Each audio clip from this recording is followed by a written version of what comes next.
Thank you very much.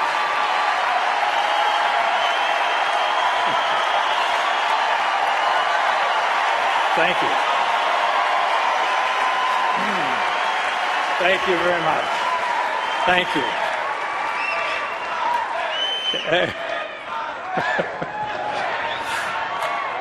Save a little for Mitt. I know what you're thinking. You're thinking, what's a movie tradesman doing out here? You know, they're all left-wingers out there, left of Lenin. At least that's what people think, but that's not really the case. There's a lot of conservative people, a lot of moderate people, Republicans, Democrats in Hollywood. It's just that conservative people, by the nature of the word itself, play a little more close to the vest, and they don't go around hot dogging it. So,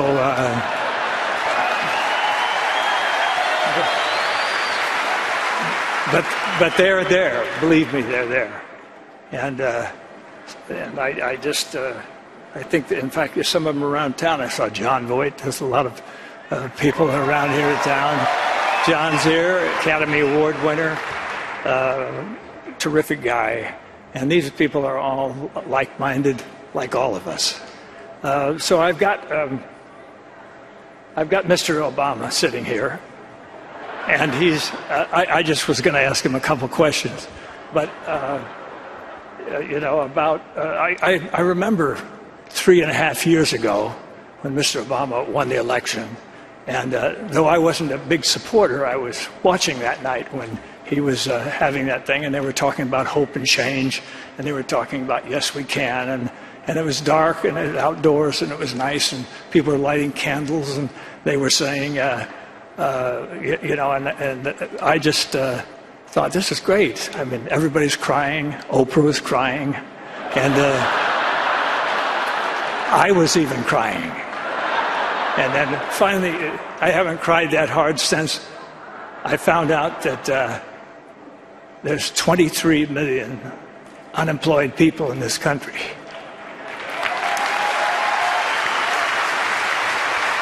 And now that is something to cry for, because that is a disgrace, a national disgrace, and we haven't done enough, obviously. This administration hasn't done enough to cure that.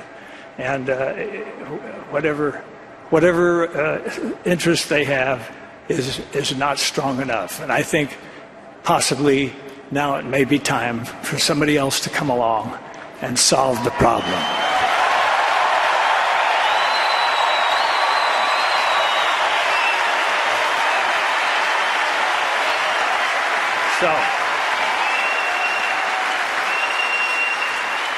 So, Mr. President, how do you handle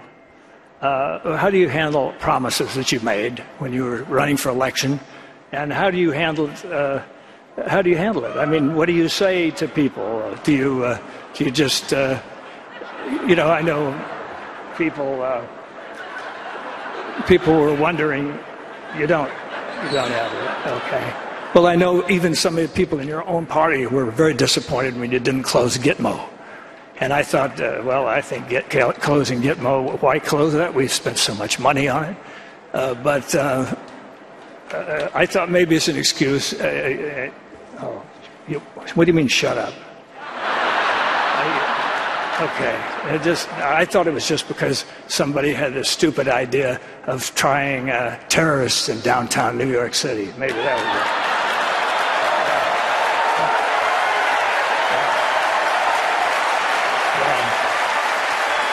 I've got to hand it to you. I've got to give credit where credit's due. You did overrule that finally, and that's so. Now we're moving onward. And I know I know you were against the war in Iraq, and that's okay. But you thought the war in Afghanistan was okay. You know, I mean, you thought that was something that was worth doing. We didn't check with the Russians to see how they did there for the 10 years, but it. We did it, and it was, you know, it's something to be thought about, and I think that when we get to maybe I think you mentioned something about having a target date for bringing everybody home, and you give that target date, and I think Mr. Romney asked the only sensible question, and he says, "Why are you giving the date out now? Why don't you just bring them home tomorrow morning?" And I thought, yeah, I'm not going to shut up. It's my turn. So anyway, we're going to have to have a little chat about that. And then I just wondered all these promises, and then I wondered about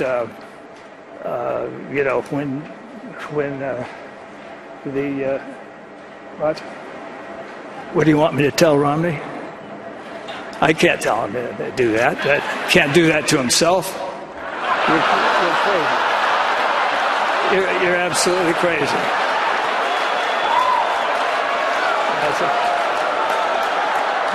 You're getting as bad as Biden.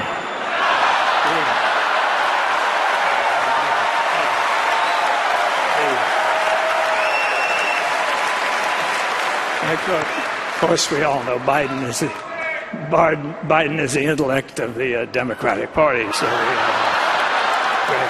just a kind of a grin with a body behind it, It's just kind of a thing.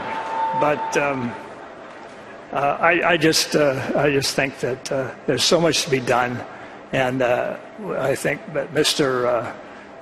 Romney and Mr. Ryan are two guys that can come along. I never thought that it was a good idea for attorneys to be president anyway, because it's...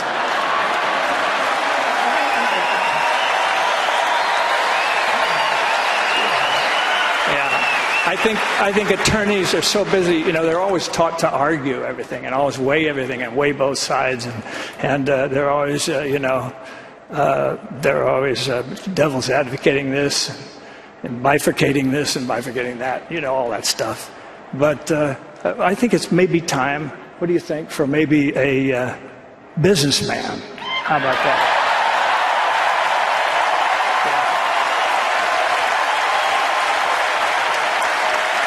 A stellar businessman, quote unquote, a stellar businessman.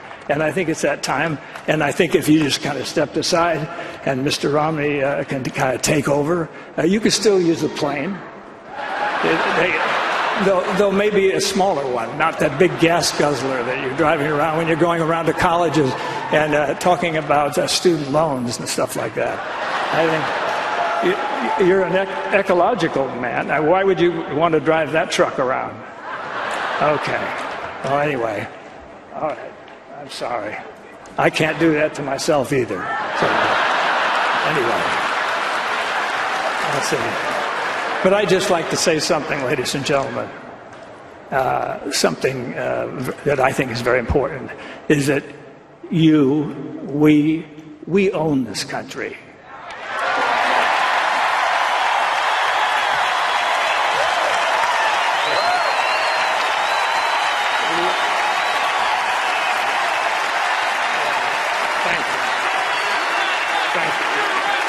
Yes, we own it. And it's not you owning it and not politicians owning it. Politicians are employees of ours. And so they're just going to come around and beg for votes every few years, and it's the same old deal. But I just think that it's important that you realize that and that you're the best in the world. And whether you're Democrat or whether you're a Republican or whether you're libertarian or whatever, you're the best. And we should not ever forget that. And when somebody does not do the job, we've got to let them go.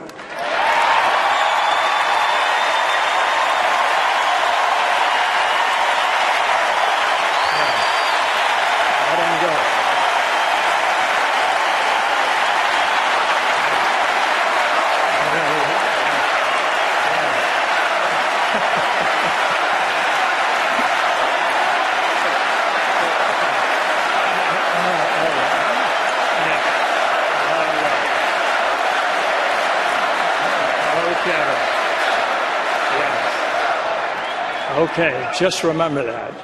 And I'm speaking out for everybody out there. It doesn't hurt. We don't have to be... I don't say that word anymore. Well, maybe one last time. We don't have to be, what I'm saying is we don't have to be mental masochists and vote for somebody that we don't even really want in office. Just because they seem to be nice guys, or maybe not so nice guys if you look at some of the recent ads going out there, I don't know. But okay, you want to make my day, huh? All right.